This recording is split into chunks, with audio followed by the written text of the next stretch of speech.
Hello, children. Welcome back.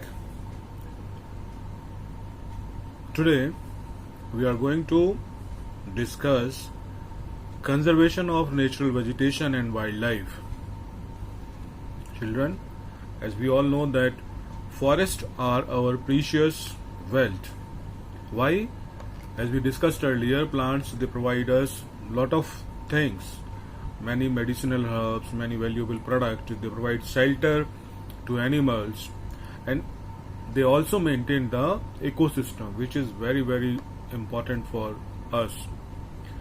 Now, in recent time, changes of climate and human interference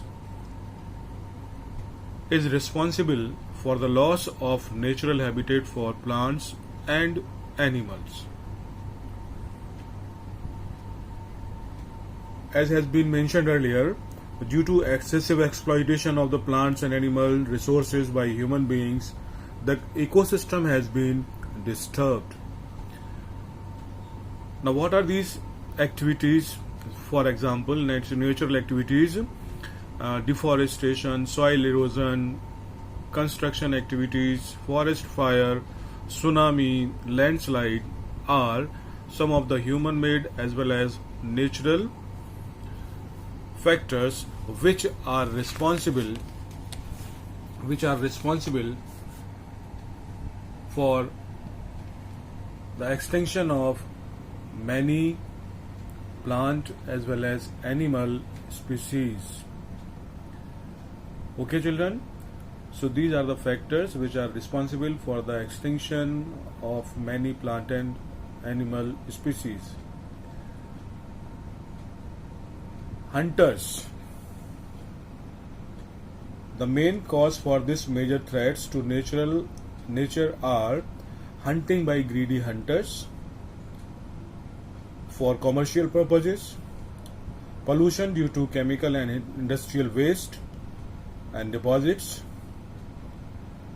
reckless cutting down of forest to bring land under cultivation, urbanization, industrialization. These are important factors responsible for the deterioration or depletion of flora and fauna from the ecosystem. Now, children, how can we check the ecosystem? For this,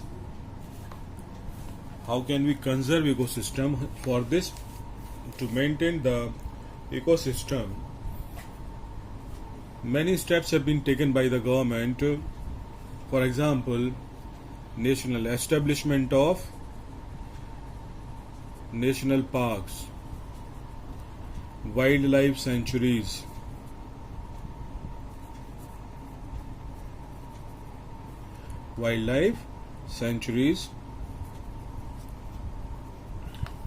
biosphere reserve,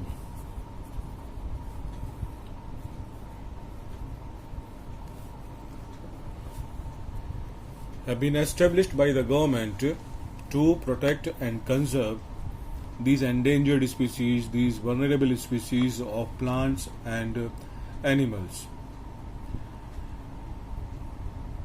Awareness programs like social forestry. Awareness programs are also have been started by the government.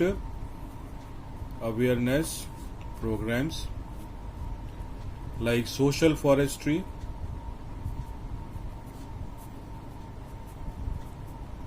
Van Mahotsav,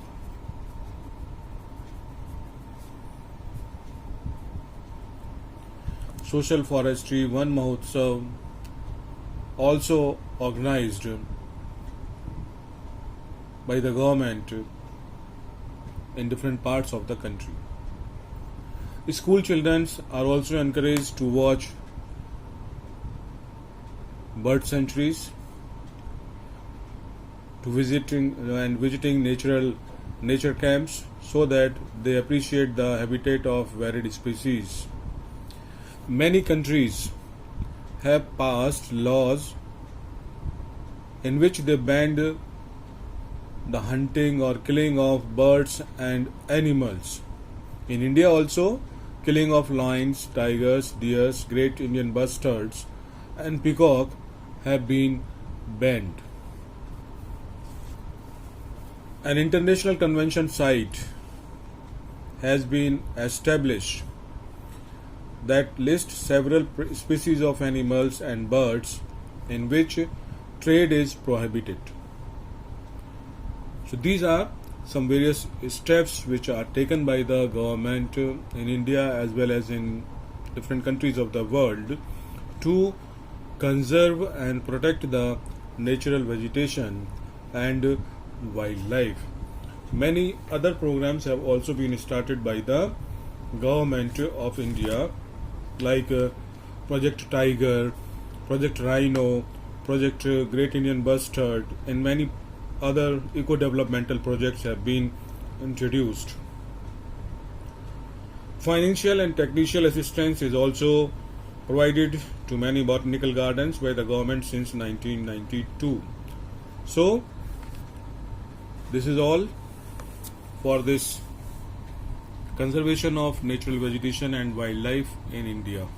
Okay, children, now we will start next chapter in the next class. Okay.